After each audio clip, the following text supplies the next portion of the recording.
The sun is shining, the birds are chirping, the bacon is sizzling. Welcome to the Daily Swole.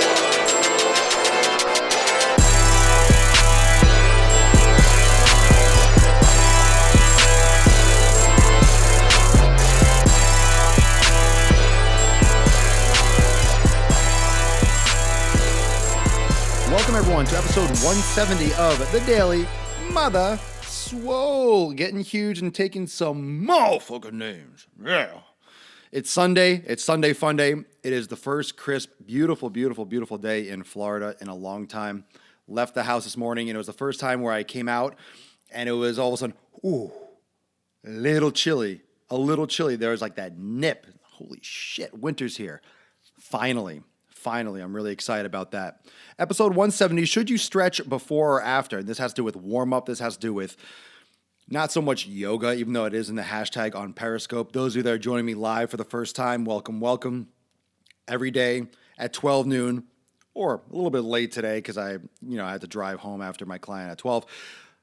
Facebook Live, Periscope, Busker, YouTube at Swolenormous. So those of you that are watching live, here you go on Periscope. This is where you want to go. YouTube at Swolenormous. Check it out. Subscribe. All my videos. Posted some great videos today, and I'm going to go over that in a minute because that's actually really important, what's going on YouTube channel today and in the future moving forward. And also on SoundCloud, iTunes, and Stitcher. So the reason why there's a microphone in my face if you're watching the live broadcast and if you're watching on YouTube is because you could also listen to this on SoundCloud, iTunes, and Stitcher. So if you have an iPhone, you like to use iTunes for your podcasts and look up Daily Swole and Swolenormous on iTunes and also on SoundCloud, soundcloud.com/Swolenormous. And they have a great app for both Android and iOS, so you can download the SoundCloud app, which I love. Again, if you're watching live or on YouTube, make sure you go over there, pop onto SoundCloud, give me a like, give me a review on iTunes. I appreciate both, all the above. And some of you have done that already, so mucho thanks to all of you. On YouTube, I just dropped episode 169 on YouTube, and also Driving While Gaining number 99. It's called, I think, Gaining Sick Mass with Bella. It's a Driving While Gaining I did on my bro trip about a week and a half ago, or is it 2 weeks ago at this point. That is a good one, almost to 100. I've been dragging it out, but 100 is going to be coming soon, so stay tuned for that.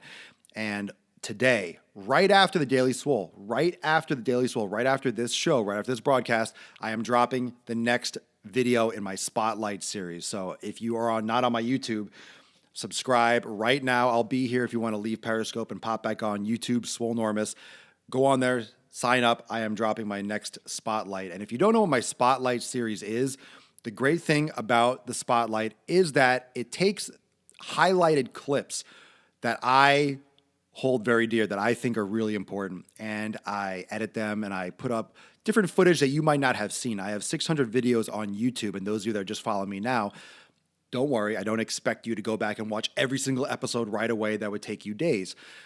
What I am trying to do is take the best parts from all the things I've done, period, and I'm highlighting them and emphasizing them in a new Spotlight series with videos that are going to be no more than probably a minute and a half. Really short little clips that are motivational, inspirational, really good, maybe fitness information, workout things, anything that I find, ooh, this is a great gem, something that could have been from a video that I did 450 videos ago that might be deep in the archives that you would not see otherwise because you're not going back that far. You're watching me now into the future. Don't worry, I would love for you to go watch some of the older videos, and you might come across some of that content when it's important, when it's applicable to you, but you might not watch every single one, and that's why I'm bringing it back in the Spotlight series. That's what that content is coming from. It's coming from other things I have done that I am chopping up and recreating new content, but that's applicable to you today, and it helps you out because you might not have gone and seen those videos specifically. But then also in the description, the clips where that video came from will be linked, the original video. So if you want to go back and, ooh, I like that, let me watch the original, the whole clip. You can go back and watch that in the description, and then maybe you like the entire video, for example. So it'll kind of link you and loop you back through around to some of the stuff that you might not have seen up to this point. So today's episode, should you stretch before or after? That's a great talking point because most people hello, all of you that are watching probably, do not stretch, period. You don't stretch enough at all to begin with.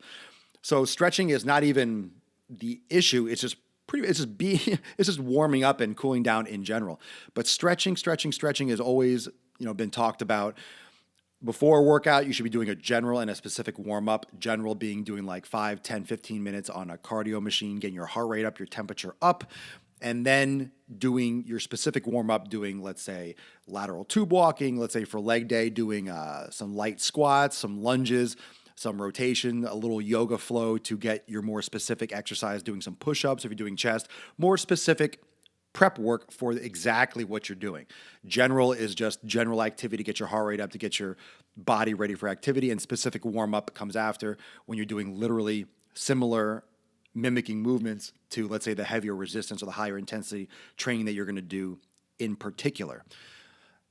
That being said, the stretching before is very important. Getting the body ready, priming the body. If you have a lawnmower, if you have any kind of equipment, if you have any kind of, let's say, metal or hardware, you're going to lubricate it, you're going to oil it up before you use it. You're getting it ready for activity. You're getting it ready for movement. You're getting it ready for work. You're getting the sympathetic nervous system primed. You're getting the body starting to flow blood to the muscles, to increase heart rate, to dilate the pupils, do all sorts of things to prep for exercise. Fight or flight mechanism. You are prepping the body for exercise. You're prepping the body for activity. You're letting the body know that intensity and training is coming. After a workout, and there's some mixed reviews, and there's some really good logic behind some of the things I'm going to tell you just to get you thinking. Stretching after you're done training. Here's my personal take on it.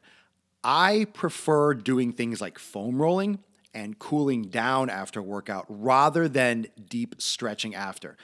And a famous bodybuilder, Tom Platz, also has a similar mindset.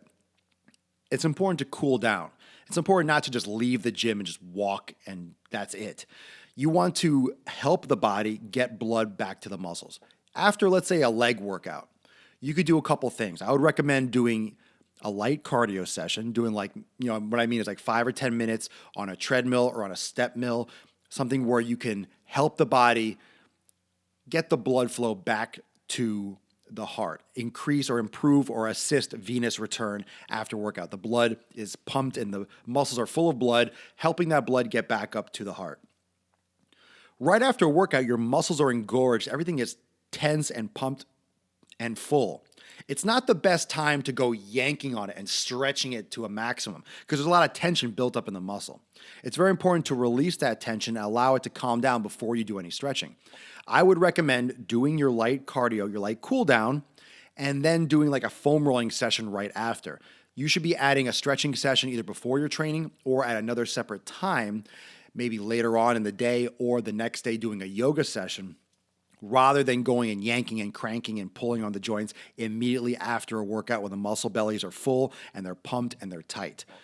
Anytime you put external force, I'm coming at this from a resistance training point of view, and yeah, that was my neck. If you're on SoundCloud or iTunes, if you're on the podcast, you probably heard that crack. That was good. That was some good stuff. I feel fantastic now. If you are doing resistance training, you're putting external force on the body. Your body has to build up internal tension in order to overcome that external force. After your workout, let's say you finish your last set, you have a lot of internal tension still built up in the muscle tissue. Going and yanking on it and pulling on it is not going to lengthen the muscles as much as you think. It's going to add more tension to a muscle that's engorged with tightness and fullness, and you can cause some damage. I don't think it's that effective, and I haven't felt good stretching ever since I started working out. I don't feel good stretching right after a workout. What I do believe in is cooling down, helping venous return, and either laying on a foam roller afterwards, and then rolling and massaging and squeezing the muscle, kind of like you're rolling the blood out of it. I think that's a fantastic thing to do right after a workout, because what you're doing with foam rolling, if you're holding the foam roller and you're holding your body on those sensitive areas right after your workout, you're essentially inhibiting the muscle tissue, which is really important right after a workout to reduce that tension. You're going to have to ask that question again on Periscope or wait till right after the show. After a workout, Focus on foam rolling. Focus on cooling down. Focus on doing your general cardio cool down right after. Leave the stretching till a little bit later in the day or the next day when your body has relaxed, when you have actually, after you have inhibited the muscle tissue. Do your foam rolling, inhibit the muscle tissue, and leave the stretching and the dynamic warm up and the lengthening and the pulling to before your session. Allow the body to create that lubrication, create that elasticity in the joint, create that elasticity in the muscle belly, and then after the workout, you can do the foam rolling first too. You could do your general warm-up, your cardio, you could do your foam rolling and then do your stretching. That's the order it should happen. But right after a workout, I recommend doing your cool down with your 5 or 10 minutes of your cardio choice, and also then doing your foam rolling. Foam rolling being the primary after a workout to reduce tension. Hey, I have a question. I don't know what that is. That's not English, but nice try. And may want to reword that, or maybe you had a typo. That is the most important thing. And I'm talking to Periscope, because Periscope, sometimes I get these comments. I'm like, what you talking about, bruh? That is my mentality. So general warm-up, specific warm-up, foam roll, stretch before. Afterwards, your cool down and foam roll right after. Leave the stretching till a little bit later when the muscle's more inhibited and relaxed, and you can get deeper into the stretch once the blood stops pumping up the muscle. No need to go stretching and yanking on it when the muscle's completely pumped. Focus on squeezing the blood and squeezing those fluids out, on calming the body down and bringing it back to the parasympathetic nervous system, the housekeeping mechanism, and get your body back to a normal level. That's super, super important. Stretching, lengthening before, foam rolling, inhibition after. Super important concept. Do your yoga. It's Sunday fun day. I won't keep you. Don't worry. I'll stay for a few minutes after on Periscope. Thank you for joining me for episode 170 of the Daily Swole. Make sure to check me out on Snapchat, Instagram, and what have you. Some new things coming right now. When I sign off, I am dropping the next spotlight video. So here's what I want you to do. I want you to like it on YouTube. If you're not following me on YouTube, subscribe to me on YouTube. I want you to share this video. It's a great video. The spotlight series, I love it. I want you to let me know what you think. So you could snap me, let me know what you think. You can also make a comment below on the YouTube video. So I am going to post that right now when I sign off here. Also, the Kegel shirts, the famous Kegel shirts, are going to be back on sale. Those are going to be posted on my website. I'm not saying they're going to be up there today, but they will be up there ASAP. So keep an eye out for that. I will be snapping about that. Those are going to be available and purchasable through my website. Okay, so all those details. I still have women's tanks and men's t-shirts available. They say Kegels on the front, and those are vaginal contractions for those that don't know. So it's super funny. It's a conversation starter. Everyone loves these shirts. Kegels in the front, and it says at Swolenormous on the back, on the lower portion of the tee and the tank. So I have a bunch of sizes. I'll give you all the details, how many sizes of each I have available, and those will be available this week again on the website. And those of you that are dying for more merchandise, that's going to be coming too. I'm going to be getting some more stuff made for the brand, but I just have to process and see which things I want to come out with first. So that's coming up, but I do have stuff right now, and those are rare. Those have not been on sale for a while. I've been, moving them around locally, but I'm going to put them back on my website this week. So stay tuned for that, and I'll be posting. So make sure you follow me on Snapchat. Snapchat is where I will have all my latest updates. Anytime I do something new, I post a new video. Anything there's a latest update, it's going to be on Snapchat. So if you're not following me on Snapchat, you absolutely need to. So again, check out Swolenormous on YouTube at Swolenormous. And if you're on Periscope Live, you can click that link. It's in my profile. Right now, I am going to be signing off. I'll take a couple questions if they exist, and I will be dropping that spotlight video on my YouTube channel, so make sure you get on it. Thank you for joining me for episode 170. I will see everyone tomorrow at 12 noon Eastern Time for episode 171 of the Daily Mother Swole. Peace out. Enjoy the rest of your Sunday.